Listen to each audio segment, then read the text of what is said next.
할렐루야. 할렐루야. 네.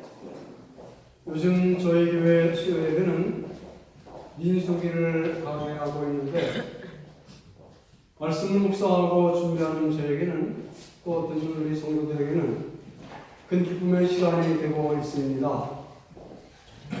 지난 9월 초를 지나면서 저희가 민수기 27장과 8장의 말씀을 강론했었는데 그 말씀 속에는 무슨 내용이 담겨 있느냐면 이스라엘 백성들이 40년 광야 생활을 마치고 이제 요단강가에 가까이 도착을 합니다. 이제 요단강만 건너면 가나안 땅을 들어가게 돼요. 그 가나안 땅에 들어갈 백성들에게 하나님께서 세 가지 일을 준비하게 하시는데 그 세 가지 일이 뭐냐면 첫 번째 인구조사를 하게 하십니다. 민수기라는 말이 영어로 쓰면 numbers. 백성들의 수를 센다. 근데 백성들의 수를 세는 그 numbers의 이유가 무엇이냐면 가나안 땅에 들어갈 때에 땅을 분배받는데 그 땅 분배의 원리를 그 인구 조사를 통해서 하나님이 행하게 하십니다.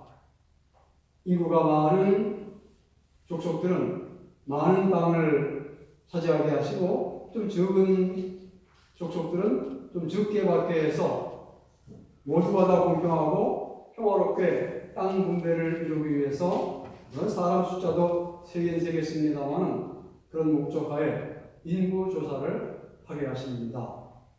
그런 다음에 두 번째 중요한 일을 또 하게 하시는데 뭐냐면 모세의 후계자 누굽니까? 같이 합시다. 모세의 후계자 누구? 여호수아를 하나님께서 이제 지명하십니다. 하나님께서 모세에게 이제 너는 사명을 다했으니 내게로 올 것이요 네 뒤를 이어서 백성들을 인도할 지도자를 세우라 말씀을 하셔서 하나님이 저 여호수아를 지명해 주시는데 하나님께서 여호수아를 선택하신 그런 그 깊은 뜻이셨습니다. 뭐냐면 하나님의 영이 머무르는 사람. 왜 하나님께서 왜 여호수아가 택정을 받았는가? 후계자로 선택을 받았는가 보니까는 하나님의 영이 머물러 있는 사람. 그것이 조건이 되었었습니다. 그래서 여호수아가 후계자로 그렇게 세움을 받고 그 다음에 오늘 말씀의 주제가 되는 세 번째 일을 명하시는데 그게 뭐냐면 가나안 땅에 들어가거든 제사 생활에 성실하라. 제사 드리는 일에 성실하라. 그래가지고 그 제사에 대한 얘기가 끝없이 막 그냥 이어지는 거예요.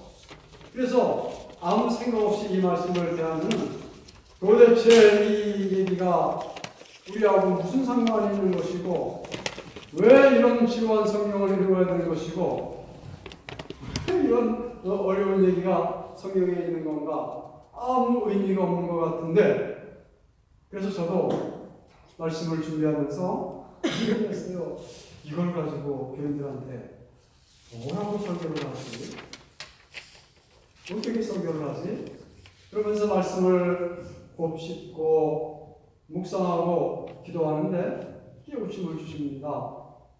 너무 큰 은혜를 받았어요.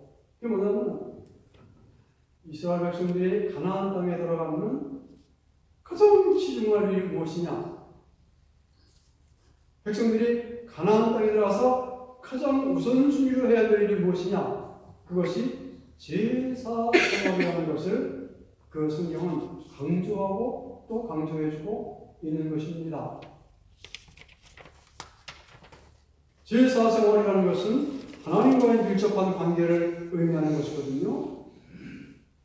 가나안에 들어가서 가장 중요한 것은 정치, 경제, 문화, 사회 다 중요하지만 보다 중요한 것은 뭐요? 하나님과의 바른 관계를 맺는 것, 하나님을 바로 섬기는 것, 이것이 중요한 것임을 저들에게 강조하고 또 강조하고 있었던 것입니다.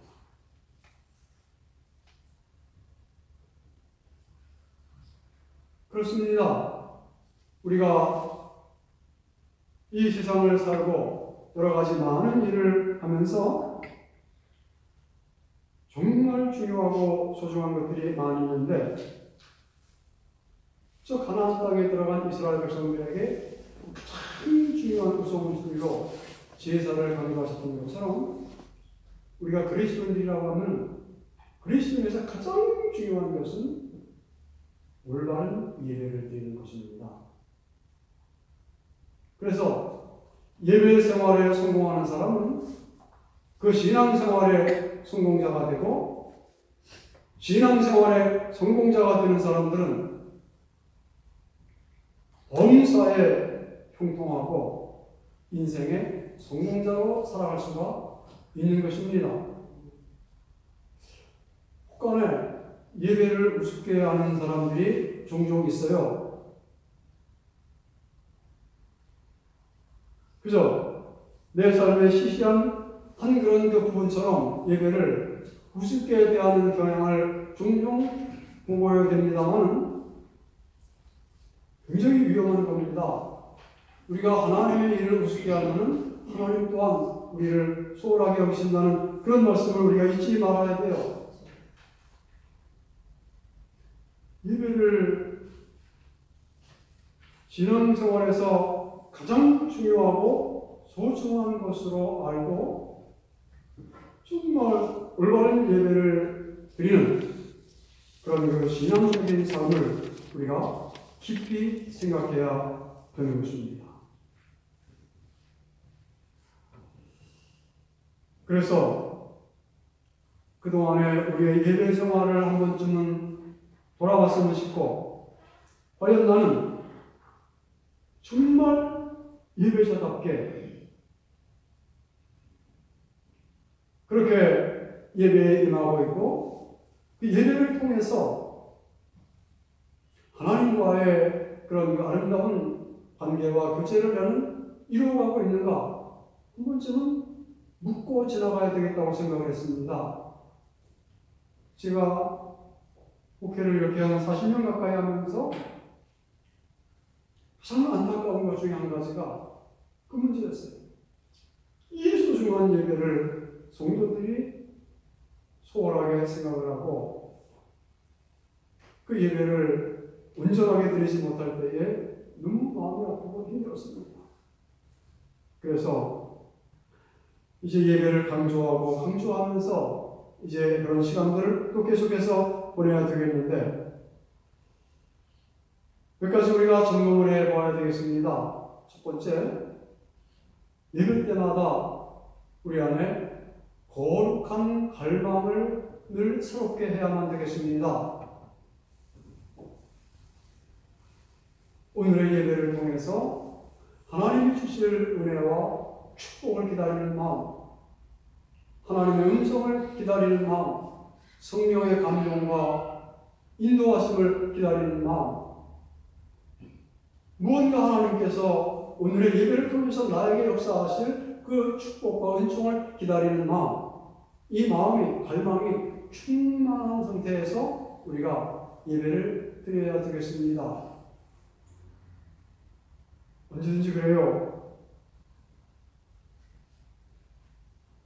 우리 옛날에도 운에게 젖준다는 말이 있습니다만, 그런 거룩한 갈망을 우리 주님은 굉장히 귀하게 보십니다. 그래서 사도행전 13장에 보면 안디옥 교회 교인들이 예배를 드리는데 얼마나 저들이 하나님의 은혜를 갈망하는지, 거기 보면 주를 섬겨 금식할 때에, 섬겨라고 하는 말이 리투르기아라는 말로 써 있어요. 리투르기아라는 말은 예배입니다. 주를 예배할 때에 하나님의 은혜를 너무 갈망한 나머지 금식하며 비고비인 마음으로 하나님의 축복과 은혜와 인도하심을 기다리는 그런 그 예배를 하나님께 드렸던 것입니다. 그런 예배를 통해서 저들은 엄청난 축복을 받고 은혜를 받고 그야말로 한 시대를 변화시키는 위대한 하나님의 사람들로 귀하게 쓰임받았던 것입니다.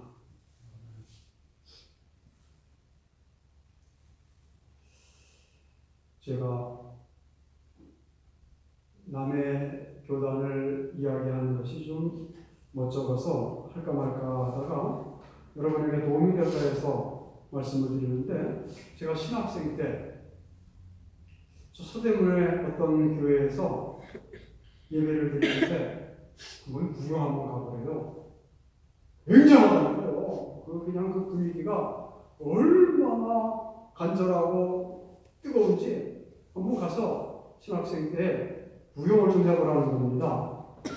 그래가지고 목회 실습 생각을 하고 목회 자원에서 그 교회를 한번 가봤습니다.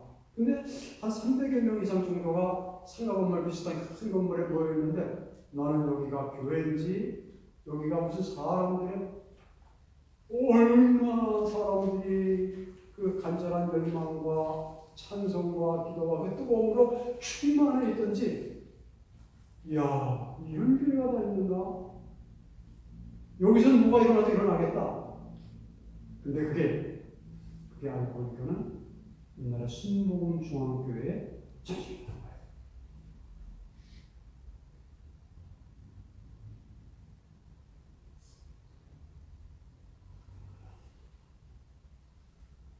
그런 간절한 기대와 열망을 가지고 성도들이 모여서 기도하고 하나님을 바라고 그 은혜를, 그 축복을, 그 사모하는 마음을 나타내니 하나님께서 축복을 안 하실 수가 없는 것입니다. 그러므로 여러분, 우리가 예배에 모일 때마다, 예배에 올 때마다 아무 기대 없이, 아무 생각 없이 그렇게 오는 것이 아니라 오늘 주님 귀한 음성 들려주실 줄로 믿습니다. 아멘. 제가 이런저런 문제를 가지고 고민스러워하는데 해결받을 줄로 믿습니다. 하나님, 몸이 아픕니다. 이런 어려움이 있습니다. 고쳐주실 줄로 믿습니다. 해결하실 줄로 믿습니다. 이 예배 시간 중에 그런 역사들이 일어나는 거예요. 예배가 그냥 예배가 아닌 것입니다. 이런 거룩한 열망과 그런 하나님의 축복을 기대하는 마음을 가지고 우리가 예배를 드림으로 기대가 현실로 이루어지고 내 입을 넓게 열라 내가 채우리라, 이 말씀의 축복이 함께하는 그런 예배가 되기를 축원합니다. 두 번째, 우리의 예배는 성령의 감동과 감화가 있는 예배를 드려야만 합니다. 이 예배를 주관하시고 주장하시고 인도하시는 분은 성령님이셔요. 그래서 사마리아 여자가 장소 문제를 가지고 이런저런 그런 문의를 할 때에 예수님께서 그런 대답을 하시고 그런 말씀을 하십니다. 아버지께 참으로 예배하는 자들은 신령과 진정으로 예배할 때가 오나니 곧 있더라. 아버지께서는 자기에게 예배하는 자들을 찾으시느니라 하시면서 신령과 진정으로 성령으로 그렇게 예배하는 예배가 참된 예배라고 그렇게 말씀하고 있는 것입니다. 화려한 예루살렘 성전 안에서 예배 드린다고 해도 성령의 감동 감화가 없는 예배라는 죽은 예배입니다. 그러나 천막 속에서 거적대기를 깔고 앉아서 드리는 예배라 할지라도 거기에 성령의 감동이 있고 감화가 있고 인도하심이 있다고 하면 그것은 진정한 예배가 되는 것입니다. 그래서 아무쪼록 우리의 삼일교회에서 드려지는 이 예배는 어떠한 예배가 되었든지 성령 충만한 예배, 성령께서 말씀하시고 저는 그런 기도를 해요. 성령님, 부족한 말짓이 없는 제가 설교하지 않게 하소서. 성령님이 말씀하옵소서. 저는 도구만 되겠사옵나이다. 성령님께서 말씀하셔야 됩니다. 성령께서 찬송하게 하시고 성령께서 기도하게 하셔야 됩니다.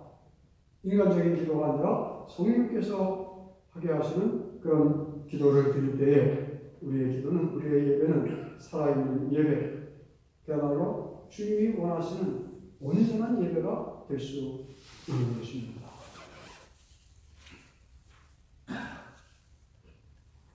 겸손한 마음으로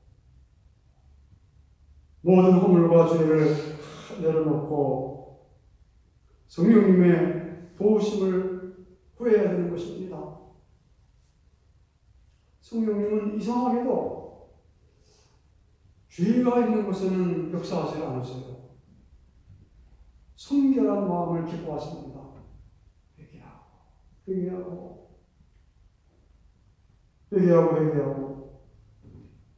그렇게 해서 성령님이 온전하게 예배 전체 순서와 우리 심령을 주관하시도록 우리가 최선을 다해서 노력을 할 때에 그야말로 성령 충만한 예배, 신령과 진정으로, 신령이라는 말이 in spirit, 성령 안에서 되는 예배가 되는 것이고, 그것이 하나님이 기뻐하시는, 그리고 우리가 드려야 될 진정한 예배가 되는 것입니다. 세 번째, 가장 중요한 것이 또 한 가지 있습니다. 예수님 중심의 예배를 드려야 됩니다. 오늘 말씀에 신령과 진정으로라고 말씀하셨는데, 진리라고 말씀하셨는데, 옛날 성경에는 진정이라는 말로 되어 있어요. 진정. 이 진정이라는 말은 몸만 와서 그냥 겉으로 문지방만 밟고 지나가는 그런 예배 드리지 말라, 그런 뜻도 담겨 있습니다. 옛날에 이스라엘 백성들이 제사를 드리러 오는데 제물만 들고 와서 그거 바쳤다 그러면 다 됐다. 이사야는 여담을 치지 않습니까? 너희들이 문지방만 밟고 간다. 하나님은 그런 예배 안 받으신다. 마음 깊은 곳에서 진실한 예배를 드려라, 이렇게 말씀하십니다만, 사실 오늘 우리 시대에도 우리가 깊이 드려야 될 말씀입니다. 몸만 왔다 가고 그저 그냥 형식적인 예배만 드린다고 하면 그것은 아무런 생명 역사가 없는 것입니다. 진정으로 내 마음을 다해서 진정으로 하나님의 은혜를 감사하며 그를 영화롭게 하고 그리스도 예수를 사모하는 그런 진정한 마음의 예배를 드려야 될 것입니다. 그런데 그런 그 진정이라는 뜻에 더해서 이 말씀은 깊은 우리에게 교훈을 주는데, 요새는 그렇게 번역을 했어요. 진리, 신령과 진리로 예배할지어다. 진리라고 하는 말은 예수를 의미하는 것입니다. 나는 길이요, 진리요. 그리고 예배의 중심과 예배의 전 내용은 예수 그리스도가 되어야 되는 것입니다. 예수님이 선포되고 우리 교회 예배는 언제나 그리스도 예수의 생명 있는 복음과 십자가 복음과 부활 승천 재림의 아름다운 복음이 선포되는 예수 중심 말씀되기를 간곡히 소원합니다. 그렇게 예수 중심의 말씀이 선포되어지고 여러분들이 저 십자가를 통해서 죄사함을 받고 마음이 힘들고 어렵고 고통스러웠는데 저 십자가에 달리신 예수님을 바라보는 순간에 여러분의 마음속에 죄 사함이 찾아오고, 그리고 예배를 끝나고 돌아갈 때는 내 몫에 떼인 작은 십자가 하나하나씩을 짊어지고 십자가를 지고 예수님을 따라가는 예수님의 좋은 일꾼들로 성전을 나아가는 것, 이것이 예배의 생명인 것입니다. 그런데 이 예수님을 만나지 못하고 예수님이 없는 예배를 드렸다? 그것은 인간들의 헛된 그런 그 모임이고 장난이지 참다운 예배가 될 수 없는 것입니다. 반드시 예수님을 높이고 예수님을 영화롭게 하고 십자가 은혜를 받고 부활의 소망을 품고 재림과 그런 그 영광스러운 소망을 충만하게 품는 예수님만 보이는, 모세도 안 보이고 엘리야도 안 보이고 오직 예수님만, 오직 예수만 그렇게 영광을 받으시고 예수만 선포되어지고 예수님만 찬양을 받고 예수님만 모시고 나아가는 그런 진실한 그런 예배가 되시기를 축원합니다. 오늘 말씀 끝머리에 하나님은 이렇게 예배하는 자들을 초심하셨어요. 우리가 축복받으라고 여기저기 돌아다니고 뭐 그럴 거 없어요. 이렇게 예배하면 이렇게 상없는 마음을 품고 성령 안에서 예수 중심으로 예배하는 그런 예배의 장소라면, 그렇게 예배하는 사람들이라면 하나님이 찾아오신다. 내가 찾아가려고 애쓰고 힘들어할 게 아니라 하나님이 찾아오셔서 만져주시고 축복해 주시고 인도해 주시고 해결해 주시고 치료해 주시고 은혜를 베풀어 주시고 예배 잘 드린다는 게 얼마나 귀하고 소중한 일입니까? 여러분 다시 한번 깊게 마음속에 심고 갑시다. 어떤 경우로 나는 이제 겉다리 예배를 드리지 않겠다. 못 많아서 문지방만 밟고 가는 그런 예배를 드리지 않겠다. 성을 다하는 예배. 그야말로 갈망이 충만한 예배. 그야말로 성령 충만을 힘입는 성령 충만한 예배. 예수님을 만나고 예수님을 모시고 나가는 그런 예배. 그런 예배를 드려서 그야말로 그 예배 생활을 통해 받는 축복이 우리 온 삼일교회 성도들 안에 충만하게 임하시기를 축원합니다. 고마우신 하나님,